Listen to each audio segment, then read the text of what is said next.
श्री कृष्ण गोविंद हरे मुरारे, हे नाथ नारायण वासुदेवा। जीवे पिबस्वामृतमेतदेव, गोविंद दामोदर माधवेति। गोविंद दामोदर माधवेति।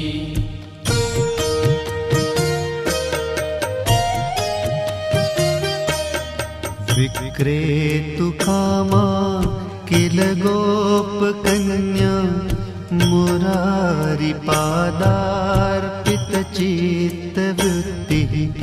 दध्यादिकं मोहवशाद्वोचत्, गोविन्द दामोदर